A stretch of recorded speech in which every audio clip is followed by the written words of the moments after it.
الحمد لله نحمده ونستعينه ونستغفره ونؤمن به ونتوكل عليه ونعوذ بالله من شرور أنفسنا ومن سيئات أعمالنا من يهده الله فلا مضل له ومن يضلل فلا هادي له ونشهد أن لا إله إلا الله وحده لا شريك له ونشهد أن سيدنا وحبيبنا وشفيعنا وسندنا محمدا عبده ورسوله صلى الله تعالى عليه وعلى آله وأصحابه وبارك وسلم تسليما كثيرا كثيرا. أما بعد أعوذ بالله من الشيطان الرجيم. بسم الله الرحمن الرحيم. يا أيها الذين آمنوا من يرتد منكم عن دينه فسوف يأتي الله بقوم يحبهم ويحبونه أذلة على المؤمنين أعزة على الكافرين يجاهدون في سبيل الله ولا يخافون لومة لائم. وقال النبي صلى الله عليه وسلم الكيس من دان نفسه وعمل لما بعد الموت. قرآن مجید کی ایک آیت کا کچھ حصہ رسول اللہ صلی اللہ علیہ وسلم کی حدیث پڑھی ہے. دعا ہے کہ اللہ تعالیٰ صحیح طرح سے بات کہنے کی، سننے کی، سمجھنے کی اور عمل کی توفیق عطا فرمائے.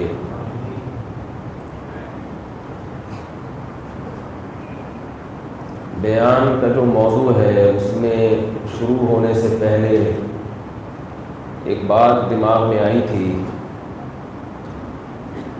دل چاہا کہ وہ آپ کے سامنے رکھ دوں. بعض مرتبہ انسان پر کچھ کیفیات طاری ہوتی ہیں تو وہ اسی وقت اگر پارسل کر دی جائیں تو فائدہ ہوتا ہے، وہ اگر اس کو ڈیلے کر دیا جائے تو پھر کھانا ٹھنڈا ہو جائے گا. سمجھ میں آ رہی ہے بات؟ یہ جو میں بیان کے دوران موضوع سے بعض دفعہ ہٹ کے باتیں کرتا ہوں، لوگ کہتے ہیں کہ یہ ٹاپک سے ہٹ کے درمیان میں جو آپ کی باتیں آتی ہیں تو وہ الگ سے ٹاپک بنا کے کر لیا کریں. یاد رکھیے بعض مرتبہ ایک بات کا ایک جذبہ پیدا ہوتا ہے، داعیہ پیدا ہوتا ہے، وہ اسی وقت پارسل کر دی جائے تو فائدہ ہوتا ہے. وہ بعد میں اگر موضوع بنا کے بات کریں گے تو وہ فائدہ بولنے والے کے وہ جذبات نہیں رہتے. آپ میں اگر کسی کی اصلاح کا داعیہ پیدا ہوا اس وقت ایک جذبہ ہوتا ہے، اس جذبے کے تحت بات کریں گے تو بات دل میں اتر جائے گی، ورنہ وہ ایک لیکچر بن جائے گا، ایک سبق بن جائے گا. وہ داعیہ یہ پیدا ہوا کہ میں آج کل فیس بک پہ لوگوں کے کمنٹس پڑھتا ہوں، مختلف پیجز ہیں جو لائک کیے ہوئے ہیں، کبھی کبھار اتنا تو ٹائم نہیں ملتا، تو ان کمنٹ سے اندازہ ہوتا ہے کہ قوم کس طرف جا رہی ہے، کتنے مختلف مزاج کے لوگ اس دنیا میں پائے جاتے ہیں. پہلے زمانے میں یہ ہوتا تھا کہ جو علماء ہیں نا ان کا دائرہ کار اپنے خاص شاگردوں اور مریدوں تک محدود رہتا تھا. وہ جو بات کرتے تھے چونکہ سامنے عقیدت مند بیٹھے ہوئے ہوتے ہیں، عقیدت والے لوگ، تو وہ واہ واہ سبحان اللہ کہتے تھے. اس کے کچھ فائدے بھی تھے. فائدہ یہ تھا کہ حوصلہ بڑا ہوتا تھا اور زیادہ باتیں کہتے تھے. وہ نقصان بھی ہوتا تھا کہ پھر جو چیز بھی مارکیٹ میں لے آؤ کیونکہ سامنے مریدین بیٹھے ہوئے ہیں تو وہ چل جاتی تھی. اب یہ مارکیٹ کا لفظ اتنا مشہور ہو گیا ہے، مجھ سے لوگ آ کے مجھے سے ہماری بلی ہمیں ہی میاؤں کر رہی ہوتی ہے. مجھے آگے لوگ کہہ رہے تھے مولوی صاحب کوئی مارکیٹ میں نیا مسئلہ آیا ہو تو بتائیں. میں نے کہا یار یہ ہم سے ہی سیکھ کے ہم سے ہی ہمارے اوپر ہی اصطلاحات استعمال ہو رہی ہیں. مجھے کہہ رہے ہوتے ہیں کہ پولیس کو بلوانا پڑے گا آپ کو بات سمجھانے کے لیے. تو اس کا ایک سوشل میڈیا کا ایک فائدہ یہ ہوا ہے. اچھا جو عقیدت مند ہوتے ہیں اکثر ان کی توجہ، ہمارے ہاں تو عقیدت بھی اندھی ہوتی ہے نا، ہماری قوم میں اعتدال نہیں ہے، دشمنی ہے تو کسی کی کوئی بھی اچھی بات بھی بری لگے گی.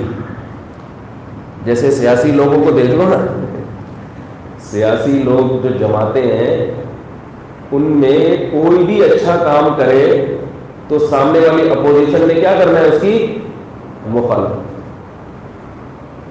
ایک دور میں وزیر اعلیٰ پنجاب نے یونیورسٹی کے طلباء کو لیپ ٹاپ تقسیم کیے. اپوزیشن نے کہا کہ تمہارے ہی پیسوں سے تمہیں دے رہے ہیں لیپ ٹاپ، کوئی کمال کی بات نہیں، تمہارا ہی پیسہ ہے تو کیا ہو گیا؟ تو بھائی حکومت تو عوام ہی کے پیسے سے دیتی ہے، اپنی جیب سے کون دیتا ہے؟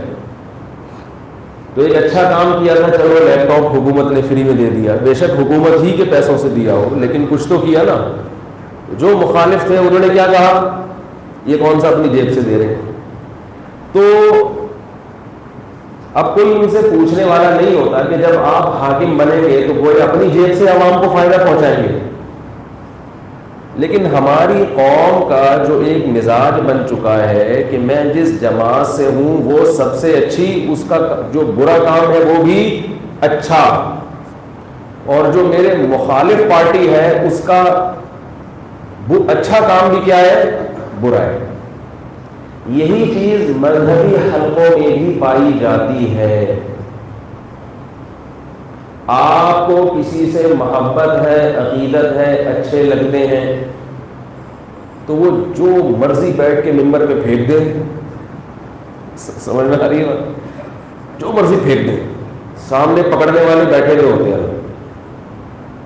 جیسے وہ جب بیٹسمین جو ہے نا وہ گیند کو پھینکتا ہے تو پلیئر کا جو فیلڈنگ کرنے والے لوگ ہیں ان کا کام یہ دیکھنا نہیں ہے کہ اس نے صحیح شاٹ ماری ہے یا غلط ماری ہے. ان کا کام ہے جدھر بھی گیند جا رہی ہے اس کو پکڑ کے بالر کے حوالے کرنا. تو بعض دفعہ ممبر پہ بیٹھ کے پھینکتے رہو الٹی سیدھی ادھر ادھر کی پھینکتے رہو، جو عقیدت مند ہوتے ہیں وہ کیچ کرتے رہتے.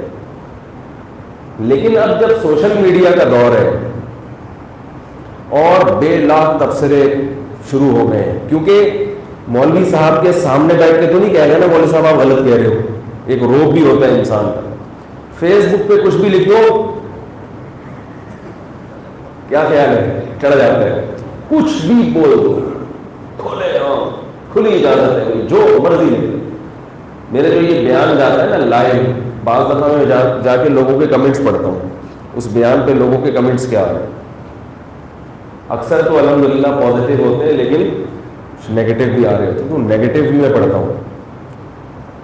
تو اس سوشل میڈیا کا فائدہ یہ ہوا کہ آپ کو حقیقی معنی میں آپ کے سامنے قوم کی سوچ آتی ہے کہ پبلک کیا سوچ رہی ہے اور وہ کس طرف جا رہی ہے. اچھا، اس میں ایک غلط فہمی لوگوں کو یہ ہوتی ہے، جیسے میرا فیس بک پیج ہے اس پہ جو لوگ لائک کیے ہوئے ہیں تو وہ زیادہ تر وہی ہوں گے نا جو مجھ سے عقیدت کرتے ہیں. تو اس سے اندازہ نہیں ہوتا کہ قوم کدھر جا رہی ہے. ایسے پیجز جس میں زیادہ تر ایسے لوگ ہیں جو بالکل نیوٹرل لوگ ہیں، ان پیجز پہ جا کے جب میں کمنٹس پڑھتا ہوں تو پتہ چلتا ہے کہ پبلک کا اصل رجحان کیا ہے. اس لیے میں جو دیگر حضرات ہیں، علماء ہیں، میں تو کوئی نصیحت کے لائق نہیں سمجھتا اپنے آپ کو، لیکن میں بہرحال جو لوگ بھی پبلک میں دین کا کام کر رہے ہیں ان سے کہتا ہوں کہ آپ اپنے عقیدت مندوں کے کمنٹس نہ پڑھا کریں. آپ دیکھا کریں کہ عام پبلک کی آپ کے بارے میں کیا رائے ہے. وہ رائے غلط بھی ہو سکتی ہے، ممکن ہے وہ غلط تبصرہ کر رہے ہوں، لیکن بعض دفعہ وہ رائے صحیح بھی ہوتی ہے. جو فرقہ پرست لوگ ہیں، فرقہ پرست، ان کو فرقہ وارانہ باتوں میں بڑا مزہ آتا ہے. ایک صاحب مجھے کہنے لگے کہ وہ مشہور فرقہ پرست ایک نوجوان ہے، بہت زیادہ رفع الیدین، سورہ فاتحہ، آمین، یہ انہی میں لگا رہتا ہے ساری. میرے پاس لوگ بہت کلپ بھیجتے ہیں، اس کا جواب دو، اس کا جواب دو، اس کا جواب دو. میں کہتا ہوں بھائی میں نے ایک کلپ کا جواب دیا تھا، حضرت مولانا اشرف علی تھانوی رحمہ اللہ پر اس نے الزام لگایا تھا، اس کا میں نے جواب دیا تھا. تو اس جواب کا جب جواب آئے گا نا تو پھر میں اگلے کلپ کی طرف جاؤں گا. ورنہ وہ تو پھینکتا رہے گا، ہم یہاں سے جواب دیتے رہے. تو فتوے لگا رہے ہیں، وہ بھی گستاخ. اگر وہ اہل حق میں سے ہوتا تو کہتا کہ مولوی صاحب نے میری اس بات کا جواب دیا ہے، تو اس جواب میں یہ فالٹ ہے، پھر ہم آگے چلتے. یا وہ اپنی بات سے رجوع کرتا. مولانا شرف علی تھانوی پر الزام بھی چھوٹا نہیں لگایا. کیا لگایا؟ گستاخ رسول. یہ تو کفر ہے نا، کسی کو گستاخ رسول. کسی بزرگ کو معاف نہیں کیا اس نے، بڑے بڑے بزرگوں پہ بڑی بڑی تہمتیں لگا دی. تو میں نے ایک بات کا جواب دیا تھا، تو اب عقل مند لوگوں کو چاہیے تھا وہ سمجھ جاتے کہ جس نے اتنا بڑا الزام کسی بزرگ پر بغیر تحقیق کے لگا دیا، ان کی چند عبارات دیکھ کر، تو وہ کسی کو بھی معاف نہیں کر سکتا. اور الزام بھی معمولی درجے کا نہیں ہے. تو جو اس کو لائک کرنے والے لوگ ہیں ان کو چاہیے تھا کہ بھائی اس کے پیچھے پڑ جاتے کہ یار تم نے کیسے الزام لگایا، اس کے خلاف FIR کٹواتے، کیس کرتے کہ اس نے ہندوستان کے بر صغیر کے ایک بہت بڑے بزرگ پر کیا لگایا ہے؟ گستاخی کا الزام لگایا ہے، اور اس سے ان بزرگ سے عقیدت کرنے والے لوگوں کے جذبات کو مجروح کیا ہے. تو قانونی کارروائی ہونی چاہیے تھی. جو براڈ مائنڈڈ لوگ ہیں نا، جو کہتے ہیں ہم کسی فرقے کو نہیں مانتے، انہیں چاہیے تھا اپنے اس پیر و مرشد کے خلاف کیس کرتے عدالت میں، عدالت کا دروازہ کھٹکھٹاتے یا اس سے جواب مانگتے. کچھ بھی نہیں ہوا، بڑے ٹھنڈے پیٹوں وہ جواب کو پی گیا، صحیح ہے، جیسے کچھ ہوا ہی نہیں ہے، اور دوسرے ٹاپک کو چھیڑ دیا. تو اب لوگ کہتے ہیں کہ دوسرا کلپ آ گیا، تیسرا کلپ آ گیا، چوتھا کلپ آ گیا. تو ہماری جو ینگ جنریشن ہے نا، جو نوجوان جذباتی طبقہ ہے، وہ مجھے کہتے ہیں کہ حضرت اس کے تو ویورز لاکھوں ہو گئے ہیں، اور آپ لوگ جواب نہیں دیتے تو آپ کے ویورز کی تعداد کم ہو رہی ہے اور وہ مارکیٹ میں چھا رہے ہیں. تو یہ بات سمجھ لیں، اس کا میں جواب دینا چاہتا ہوں. یاد رکھو کہ کون مارکیٹ میں چھا گیا کون نہیں چھایا، اس کا اندازہ اس سے نہیں ہوتا کہ کس کے ویور زیادہ ہیں. اس کا اندازہ ہوتا ہے کہ جو اس کو لائک کرنے والے لوگ ہیں وہ کس کیٹیگری کے لوگ ہیں، کس قسم کے لوگ ہیں. وہ سارے اسی جیسے پاگل ہیں، 5 لاکھ یا 5 کروڑ بھی ہو جائیں، اس سے کوئی فرق بولو نہیں پڑتا. اور آپ کو لائک کرنے والے کس قسم کے لوگ ہیں؟ اگر کسی عالم کو لائک کرنے والے لوگ، اس کے پیج کو سبسکرائب کرنے والے لوگ ایجوکیٹڈ ہیں، پڑھے لکھے ہیں، قوم کے مہذب لوگ ہیں، تو وہ 5 کروڑ پہ بھاری ہے. یقین نہ آئے تو آپ یوٹیوب پہ ایک چینل بنائیں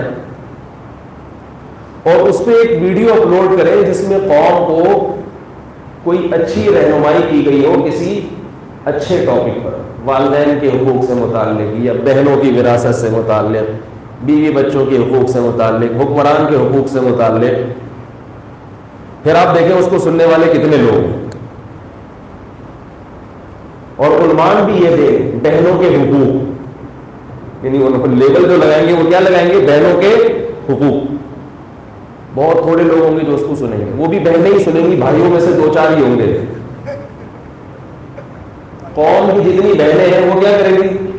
جن پہ ظلم ہو رہا ہے وہ سنیں گی، جن بہنوں پہ ظلم نہیں ہو رہا ہے وہ بھی نہیں سنیں گی، اور جو ظالم بھائی ہیں وہ تو ویسے ہی اس کو ان سبسکرائب کر دیں گے فوراً. یہ چینل ہی اس قابل نہیں ہے کہ اس کو لائک کیا جائے. اور اگر آپ اس پہ کوئی فحش ویڈیو ڈال دیں یا لیبل ایسا لگا دیں جس میں کوئی لڑکی کا تصور آ رہا ہو، پھر دیکھو دبا دب چلے گا. یعنی بہن کا نام لڑکی رکھ دیں، لڑکیوں کے حقوق، حالانکہ وہ حقوق اس میں بہن ہی کے ہوں گے، مگر عنوان کیا دیں؟ لڑکیوں کے حقوق. تو لڑکی کا لفظ آتے ہی قوم کے جتنے لڑکے ہیں وہ لڑ کے اس کو سبسکرائب کریں گے. وہ کہیں گے پہلے میں بٹن دباؤں گا، دوسرا کہیں گے نہیں پہلے میں بٹن دباؤں گا. تو وہ 5 کروڑ تک پہنچ جائے گا وہ. تو یہ 5 کروڑ ویورز کا ہو جانا اس کی علامت نہیں ہے کہ یہ چینل بنانے والا قوم میں بہت زیادہ مشہور ہے. جن لوگوں میں مشہور ہے نا وہ اسی جیسے لوگ ہیں. سمجھ رہے ہیں بات؟ اب میرے بعض ٹاپک ایسے ہیں، بعض موضوعات ایسے ہیں، میں نے تو کھلے عام اجازت دی ہوئی ہے فی الحال. یوٹیوب پہ جو بھی جس چینل پہ بھی میرے بیان ڈال دے تو اجازت ہے. اور لوگ لاکھوں روپے کما بھی رہے ہیں ان چینل کے ذریعے. میں کوئی ان سے حصہ نہیں لیتا, وہ کہتے ہیں وہی خیر کی بات ہے, جتنا مرضی پھیلا دو. لیکن بعض دفعہ گڑبڑ یہ ہوتی ہے کہ وہ فحش عنوان دے دیتے ہیں میرے کسی بیان میں, جس سے کیا ہوتا ہے کہ بہت زیادہ وہ کلپ پھیل جاتا ہے. تو خیر جو اصل بات ہے میں اس کی طرف آ رہا ہوں. تو میں یہ کر رہا تھا کہ اب جو سوشل میڈیا کی وجہ سے جو کھلے عام تبصرہ ہوتا ہے, اس تبصرے سے اندازہ ہوتا ہے کہ قوم کدھر وہ جا رہی ہے. ایسے ایسے کفریہ کمنٹس آتے ہیں لوگوں کے. ابھی ماضی قریب میں ایک سائنٹسٹ کی موت ہوئی ہے, بہت بڑا سائنسدان تھا اور واقعی انسانیت کے لیے اس کی بہت زیادہ خدمات ہیں, اس میں کوئی شبہ نہیں ہے.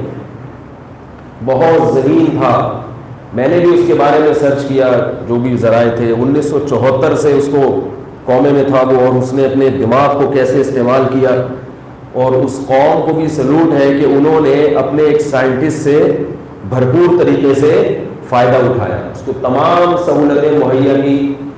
صرف اس کا دماغ کام کر رہا تھا اور چند سال تک اس کی انگلیاں کام کر رہی تھی. اسی سے انہوں نے اتنا کام لیا ان کی حکومتوں نے کہ اس کی کئی کتابیں مارکیٹ میں آئی ہیں. اس میں دو رائے نہیں ہو سکتی, ایک بہت بڑا کام ہے. اور حقیقت میں مسلمانوں کو ایسا ہونا چاہیے تھا. نہیں یار میرے خیال میں حقیقت میں کیا ہونا چاہیے تھا, یہ سائنس تو ہماری میراث تھی, ہم عجیب سے کیوں ہو گئے ہیں. یاد رکھو مسلمان قوم آج بھی بری نہیں ہے. اگر آپ مسلم کو من حیث المسلم برا کہتے ہیں, کیونکہ لوگوں کے کمنٹس آتے ہیں نا, لوگ اسلام کو برا بھلا کہنا شروع کر دیتے ہیں. تو یہ بات سمجھنا بہت ضروری ہے کہ مسلمان ایسا کیوں ہے. اس کے لیے آپ کو تاریخ کے اوراق پلٹنے پڑیں گے. مسلمانوں کے ساتھ ایسا ہوا ہے, سوچی سمجھی سازش کے تحت ان کو غلام بنایا گیا ہے, ایسی پالیسیاں بنائی گئی ہے کہ یہ کبھی بھی ترقی نہ کر سکے. بہت کچھ ہوا ہے ہمارے ساتھ جو دوسری قوموں کے ساتھ نہیں ہوا, اس لیے ہم ایسے ہو گئے ہیں. اور یہ اسلام کی برکت ہے کہ جتنا وہ خراب کرنا چاہتے تھے اتنے خراب ہم ہوئے نہیں ہے. تو اسلام نے ہمیں فائدہ ہی پہنچایا ہے, ورنہ تو ہم بالکل تباہ ہو گئے تھے. لوگ یہ کہتے ہیں کہ وہاں قانون کی رعایت ہے ان ملکوں میں, مسلمان قانون کو فالو نہیں کرتا. تو یہ اسلام کا قصور نہیں ہے. مسلمان جتنا قانون کو فالو کر رہے ہیں نا, یہ بھی اسلام کی وجہ سے کر رہا ہے. اگر اسلام نہ ہوتا تو اس سے بھی گیا گزرا تھا. اگر علماء نہ ہوتے, لوگ مولویوں پہ ڈالتے ہیں سارا, نہیں ان مولویوں نے ترقی ختم کی ہماری, یہ مولویوں کی وجہ سے ہم پیچھے ہیں. مولوی کب آپ کو بیچارہ ترقی سے روک رہا ہے بھائی؟ مولوی تو کہتا ہے کہ نقل پاس کر کے امتحان دینا حرام ہے, جائز نہیں ہے, تو یہ ترقی سے روک رہا ہے. میں الحمدللہ میں بہت نالائق آدمی ہوں, میں اپنی اس قابل نہیں کہ ممبر پہ اپنی تعریفیں کروں, لیکن میں مولوی تھا تو میٹرک انٹر میں تک میں نے نقل سے کام الحمدللہ, بولو بھائی, نہیں فیل ہو گیا. میں انٹر کے ایک پیپر میں فرسٹ ایئر کا, جب میں نے second year F S C کے سیکنڈ ایئر کا امتحان دیا تو ایک پیپر میں میں فیل ہو گیا تھا. کیوں؟ نقل نہیں کی تھی میں نے. نہیں یار میرا خیال. تو یہ ہمیں کس نے بتایا کہ نقل حرام ہے؟ اور یہ آپ کے لیے اس لیے اتنی حیرانگی کی بات نہیں ہوگی, آپ پہلے بھی نقل کا موقع ہی نہیں ملا ہوگا. نقل سب کر رہے تھے, چھاپ رہے تھے, ہم صرف اس لیے نہیں کر رہے تھے کہ ہمارا تبلیغ میں سرگوزہ لگا ہوا تھا, ہمیں پتا تھا کہ یہ کیا ہے. بولو بھائی, حرام ہے ناجائز ہے. ابا نے منع کیا تھا, ابا بھی تبلیغ میں وقت لگاتے تھے, علماء کے ساتھ اٹھنا بیٹھنا تھا. ابا نے کہا تھا بیٹا جھوٹ نہیں بولنا اور دھوکہ نہیں دینا. تو دماغ میں یہ بات بیٹھ گئی تھی کہ نقل کرنا کیا ہے. حالانکہ اس زمانے میں نقل کا ایسا خاندانی رواج تھا, اس سے زیادہ نقل کا دیکھو یہ جو میں نے اپنے ایک جملہ کہا نا اپنی تعریف میں، اس کا یہ مطلب نہیں کہ ہمارے اندر کوئی عیب ہی نہیں ہے، یہ مطلب نہیں. انسان ہمیشہ اپنی خوبیوں کو ہائی لائٹ کرتا ہے، اپنی خامیوں کو کیا کرتا ہے. یہ مطلب بھی نہیں ہے کہ خامیاں ہیں، یہ بھی نہیں. یہ اس لیے کہہ رہا ہوں کہ نہ عقیدت میں غلو کرو، نہ کسی سے نفرت، نہ عقیدت میں غلو کرو نہ. یہ تو ایک مثال میں نے اس لیے دے دی سبق کے لیے، تاکہ جب انسان اپنی مثال دیتا ہے تو اس میں تو دو رائے نہیں ہو سکتی نا. دوسرے سے سنے گا تو یہ کہہ رہا ہے دور بول رہا ہوگا، اس نے مولوی صاحب کو ٹوپی کرائی. اب میں ہی اگر آپ کو ٹوپی کرا رہا ہوں تو ایک الگ بات ہے. تو انشاءاللہ اتنا نالائق نہیں ہوں کہ میں منبر میں بیٹھ کے جھوٹ بولوں. تو ہم نے کہا بھائی جتنے کہ ہم اہل ہیں اتنے ہی نمبر حاصل کریں گے. 8ویں کلاس میں بھی نقل ہوتی تھی، 9ویں میں بھی نقل. 8ویں کلاس میں جب ہم تھے تو ایک ہیڈ ماسٹر آ گئے بڑے سخت قسم کے. انہوں نے قانون یہ بنایا کہ ہر مہینے ٹیچر طلبہ کا ٹیسٹ لے گا اور مجھے رپورٹ پیش کرے گا. اتنے خاندانی ہیڈ ماسٹر مارکیٹ میں شارٹ چل رہے ہیں. ورنہ جو ہیڈ ماسٹر کا حال دیکھیں آپ جا کے یونیورسٹیوں میں، اسکولوں میں سوری، وہ کیا کرتے ہیں؟ کچھ بھی نہیں کرتے، آ کے بیٹھ کے چائے پی رہے ہوں گے. اور پرائیویٹ میں تو پھر بھی کرتے ہیں، گورنمنٹ کے اسکولوں میں تو تصور ہی نہیں ہے. جبکہ ہم نے مدرسوں میں اپنے علماء کو فارغ ٹائم ضائع کرتے ہوئے، وہ تو مولوی ہیں، ان کی جو ذمہ داری ہے الحمدللہ پوری کرتے ہیں، بلکہ جتنا کام ان کو سونپا جاتا ہے اس سے زیادہ کرتے ہیں. حضرت مفتی ابو لبابہ صاحب فرما رہے تھے کہ دنیا میں کوئی ایسا آپ نے نظام نہیں دیکھا ہوگا کہ امپلائز جو ہے وہ چھٹی والے دن بھی کام کرے. اور فرمانے لگے کہ ہم جمعے کے دن سب سے زیادہ کام کرتے ہیں. یعنی میرا آفس ٹائم ختم ہو جائے گا 1 بجے، وہ 1 بجے کے بعد ہی بیٹھے ہوتے ہیں. دل و جان سے پڑھاتے ہیں، دل و جان سے. کیونکہ اگر تنخواہ کے لیے پڑھا رہے ہوتے نا تو اتنی تنخواہوں میں کوئی نہیں پڑھاتا جو مولویوں کو مدرسوں میں ملتی ہیں. لیکن آپ فیس بک پہ کمنٹس دیکھیں، مولوی ایسے، علماء ایسے، یہ قوم کو دھکیل رہے ہیں پیچھے کی طرف، یہ قوم کو یہ کر رہے ہیں، یہ کر رہے ہیں، یہ کر رہے ہیں. مولوی ہے جو تم تھوڑے سے انسان کے بچے بنے ہوئے ہو، معذرت کے ساتھ تھوڑے سے انسان بنے ہوئے. تم جو ماں باپ کی تھوڑی بہت خدمت کر لیتے ہو، جو بیوی کے تھوڑے سے حقوق ادا کر لیتے ہو، جو اولاد کے حقوق ادا کر لیتے ہو، شکر کرو علماء ہے. ممکن ہے آپ کہیں گے وہ فلاں صاحب تو ان کا تو علماء سے کوئی تعلق نہیں ہے، تو وہ کیسے اپنی بیوی سے اتنی محبت کرتے ہیں؟ بھائی ان کے ابا کا تعلق ہوگا، بلڈ میں وہ چیز اولاد میں منتقل ہو گئی. یقین نہ آئے تو جس معاشرے میں مولوی نہیں ہے اس کا حال دیکھو. گوروں کے ہاں مولوی ہوتے ہیں، بھائی سب کچھ ہے، موبائل بھی ہے، گاڑیاں بھی ہیں، ہسپتال بھی ہیں. ان کے ہاں شارٹ ہے، اگر کوئی چیز ان کی مارکیٹوں میں نہیں ملے گی تو کیا نہیں ملے گی؟ مولوی نہیں ملے گی.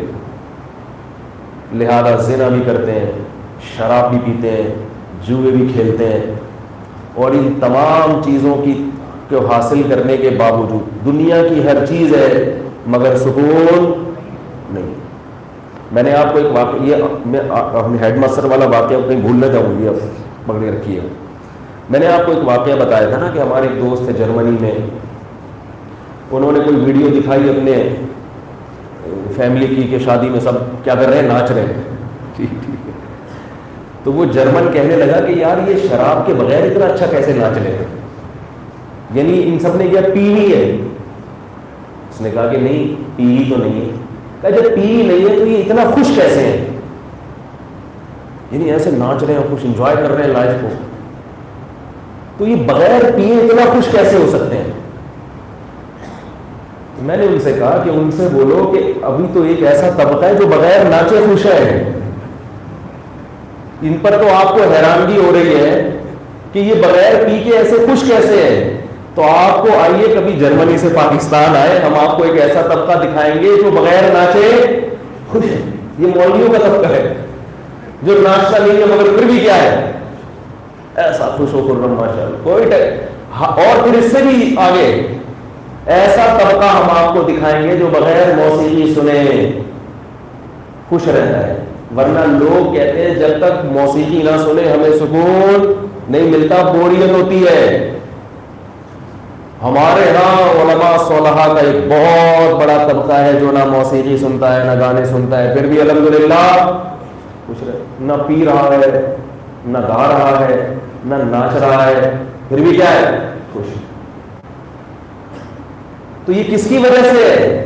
یہ علماء کی وجہ سے ہے. اللہ کے بندو، علماء کی وجہ سے ہے. اگر علماء معاشرے میں نہ ہو تو تمہیں خوش رہنے کے لیے پہلے تو گانا پڑے گا، گانا سننا پڑے گا. جیسے کہ لوگ جن کا علماء سے تعلق نہیں ہے ان کو خوش رہنے کے لیے موسیقی میوزک سننا پڑے گا. ہینڈ فری ہے ہر وقت. جم جاؤ نا کبھی، بھائی جم گئے ہو وہاں تو آپ بس ڈنٹ ونٹ پیل رہے ہو اتنا، وہاں تو آپ کی ویسے ہی سوچ ڈائیورٹ ہو جاتی ہے، کوئی ٹینشن رہتی نہیں. لیکن وہاں بھی میں دیکھتا ہوں لڑکوں کو ٹینشن ختم کرنے کے لیے کیا چاہیے؟ میوزک چاہیے. پھر وہ کان میں لگا کے ڈنڈ بھی پیل رہے اور تھوڑا تھوڑا کندھے بھی مٹکا رہے. تو وہ ٹینشن ہے، ورنہ وہ سکون خراب ہو گیا. گرل فرینڈ چاہیے ان کو، سکون کے لیے کیا چاہیے؟ گرل فرینڈ چاہیے. جس کی جو گرل فرینڈ کے بغیر سکون میں نہیں وہ حیران ہوتا ہے کہ گرل فرینڈ کے بغیر سکون میں کیسے یہ لوگ ہیں. یہ اپنے جیسے لڑکوں کو دیکھتے رہتے سارا دن، اور یہ اپنے بیوی بچوں میں کیسے خوش ہیں. تو بھائی یہی نیچرل لائف ہے. آپ نیچرل لائف سے جتنا ہٹو گے وقتی سکون ملے گا، حقیقی سکون بولے بھائی نہیں ملے گا. اس کی میں مثال سے سمجھاؤں گا. پہلے بھی وہ جرمنی والا واقعہ مکمل کر دو. دو چیزیں ہو گئی، ایک ہیڈ ماسٹر ہو گیا آپ کے ذمہ، اور یہ موسیقی سے سکون میں کیوں اور یہ سب یہ رہ گیا. تو اب وہ جو جرمن تھے نا وہ کہنے لگے یار یہ بغیر پیے اتنا خوش کیوں ہے. تو میں نے ان سے کہا کہ ان سے کہو کہ ایک طبقہ ایسا بھی ہے جو صرف پیے بغیر نہیں بلکہ ناچے بغیر بھی کیا ہوتا ہے، اس کو سکون کے لیے ناچنے اور ہلنے کی ضرورت نہیں. اور میں نے کہا اس سے بھی آگے ایسا طبقہ بھی ہے جو نہ صرف یہ کہ پی نہیں رہا اور ناچ نہیں رہا اور نہ میوزک سن رہا ہے، بلکہ اس کے پاس ٹینشن کے سارے اسباب موجود ہیں، پھر بھی کیا ہے وہ خوش. تنخواہیں کم ہے، غربت، لوڈ شیڈنگ، کسی بھی وقت پنکھا وفا چھوڑ سکتا ہے. یہ تو اب شکر ہے کراچی میں لوڈ شیڈنگ ختم ہو گئی، ورنہ ابھی ہم نے جو 10 سال گزارے ہیں گورا برداشت کر لیتا، خودکشی کر لیتا. اتنے پسینے نکلے ہیں ہمارے، اور رمضان گزار دیا. یار سوچو، تصور کرو کہ ایک قوم شدید گرمی، پچھلے سال سے پہلا جو رمضان تھا، پچھلے سے پچھلے سال کتنا ٹف رمضان تھا. مجھے یاد ہے پہلا روزہ جمعے کے دن تھا جب وہ گرمی کی ایک لہر آئی تھی اور کئی جنازے اٹھ گئے. شاید کراچی کی تاریخ میں گرمی سے اتنے جنازے نہ اٹھے. ہمیں یاد ہے کہ پہلا روزہ تھا اور اللہ کی طرف سے کوئی آزمائش تھی، ایک دم گرمی کی اتنی شدت، اور میں جمعے کا بیان کر کے جب گیا ہوں تو میری حالت کیا ہو گئی، کیونکہ بولنے میں انرجی سر ہوتی کس قدر. یہ پہلا اللہ نے بتا دیا کہ ابھی ابتدائے عشق ہے ہوتا ہے کیا، آگے آگے دیکھیے. ابھی تو پہلا ہے، ابھی 29 باقی ہیں اور پشاور کے حساب سے 28 باقی ہیں. یہ ایک مستقل ٹینشن ہے ہمارے لیے، پھر بھی نہیں مرتے ہیں. عید میں کیا ہو گیا ہمارا، فون آتے ہیں پشاور سے، حضرت پورے کیا کریں ہم، وہ فلاں محلے میں فلاں گلی میں عید ہے، فلاں میں روزہ چل رہا ہے، وہ وسیم بھائی سے مل کر آیا ہوں، وہ افطاری سحری کا انتظام کر رہا ہے، کلیم بھائی کے گیا ہوں تو وہ جناب کھیر پکا رہا ہے.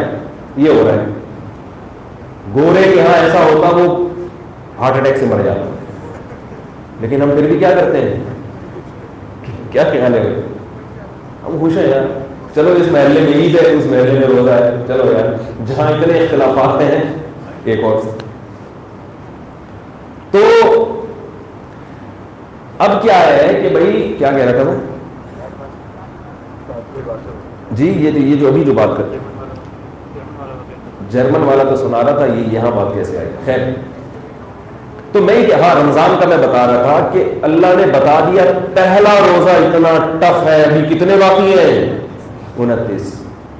تو اللہ کی قسم اٹھا کے کہتا ہوں جنہوں نے اس گرمی میں روزے رکھے، خدا کی قسم ان کی زندگی یا ان کا رمضان زیادہ اچھا گزرا ہے۔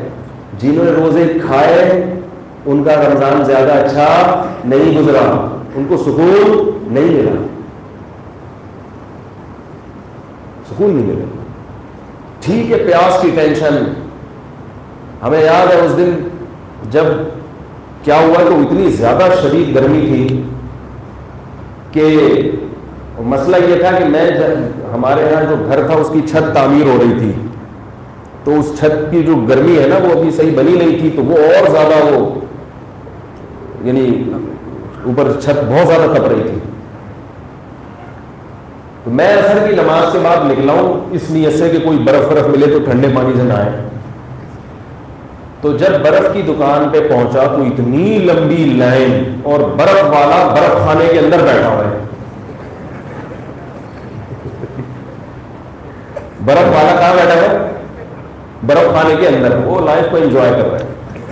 تو مجھے وہ یاد آیا کہ وہ چرسی ہیروئن کی تھا نا، وہ کہہ رہے ہیں میں پائپ کے منہ میں ہوں اور میرے منہ میں پائپ، تو وہ اندر ہی سے برف تقسیم کر رہے ہیں، اور اس کی جو معاشرے میں عزت تھی وہ کسی اور کی، گورا برداشت کر لے گا یہ چیزیں؟ انڈیا میں، ہندوستان میں انگریز کا جب دور حکومت تھا تو ایک گورا جو ہے نا رمضان میں مسلمان ہو گیا، اس بیچاری کی شامت آئی تھی، رمضان میں مسلمان ہو گیا۔ تو ایک پٹھان نے کہا ابھی اب پتہ چلے گا اس کو، عید کے بعد ہو جاتا ہے اب پتہ چلے گا اس کو۔ تو وہ اب دیکھو ہم کتنی پیاس میں بھاگ رہے ہیں، جنازے اٹھ رہے ہیں لوگوں کے، کتنی پیاس میں کسی برف مل جائے، میں آ کے وہ برف بالٹی میں ڈالا اور جب نہایا ہوں تھوڑی جان آئی، اور وہ پورا رمضان تقریباً ایسے ہی گزرا ہے، برف میں نہا کے۔ چھت بھی ایسے موقع پہ ہم نے شروع کروا دیا نا کام، ہمیں تھوڑی پتا تھا یہ ہو جائے گا، تو وہ برف میں نہا کے پورا رمضان گزرا ہے۔ لیکن آپ مجھے ایک بات بتاؤ کہ جن لوگوں نے اس وقت روزہ رکھا، کیا ان کو اتنی سی بھی ٹینشن ہوئی؟ پیاس کی تکلیف ہونا ایک الگ چیز ہے، ذہن میں ٹینشن ہونا کہ جس کی وجہ سے انسان ڈپریشن میں چلا جائے، یہ بالکل ایک الگ چیز ہے۔ بلکہ اس دن جو روزہ افطار میں مزہ آیا، اتنا مزہ آیا، اتنا مزہ آیا، پتہ چلا کہ اللہ پانی کیا چیز ہوتی ہے۔ یہ اللہ کی رحمت ہے کہ اللہ کی خاطر جب قربانی دی جائے تو اللہ دنیا میں بھی سکون دیتے ہیں اور آخرت میں تو ملے گا ہی۔ نماز سے پہلے جو ٹینشن ہوتی ہے، نماز کے بعد جو سکون ملتا ہے وہ اس ٹینشن سے زیادہ ہوتا ہے۔ اسلام نے ہمیں جو احکام دیے ہیں ان احکام میں جو ٹینشن ہے نا، یہ بالکل ایسے جیسے آپ کو بھوک لگتی ہے تو ٹینشن ہوتی ہے، جب کھاتے ہیں تو سکون ملتا ہے۔ اب اگر کوئی کہے یار مجھے ایسی زندگی چاہیے جس میں بھوک کی ٹینشن نہ ہو، تو اللہ کے بندو اگر بھوک کی ٹینشن ختم ہو گئی تو پھر کھانے کی لذت بھی ختم ہو جائے گی۔ اگر تھکاوٹ کی ٹینشن ختم ہو گئی تو نیند کی لذت بولو بھائی ختم ہو جائے گی۔ یہ اللہ کی رحمت ہے۔ تبھی جن کو بھوک نہیں لگتی وہ خوش نہیں ہوتے، وہ ایسی گولیاں کھاتے ہیں کہ بھوک لگے۔ تو جیسے بھوک لگنا، پیاس لگنا یہ ٹینشن ہے، مگر یہ انسان کو پریشان کرنے کے لیے نہیں ہے بلکہ انسان کو فائدہ پہنچانے کے لیے۔ تو اللہ اور اس کے رسول نے جو ہمیں احکام دیے ہیں ان میں بھی ٹینشن ہے، مگر وہ ٹینشن ہمیں سزا دینے کے لیے نہیں ہے، ہماری زندگی کو پر لطف بنانے کے لیے، ہماری زندگی کو سکون والی زندگی بنانے کے لیے۔ جس نماز میں سب سے زیادہ ٹینشن ہے اسی نماز میں اللہ نے سکون بھی سب سے زیادہ ٹینشن فجر میں ہوتی ہے۔ اٹھتے ہوئے ایسا لگ رہا ہوتا ہے جیسے ہماری قوم تو جو 3 بجے سوئے گی، ایک صاحب کو میں اٹھاتا تھا فجر کے لیے مدرسے میں، تو وہ اٹھتے ہی نہیں تھے. مجھے ایسا لگتا ہے, میں نے اسے کہا مجھے ایسا لگتا ہے جیسے قبر سے کسی مردے کو اکھیڑ رہا ہوں, ایسے گہری نیند سوتے تھے.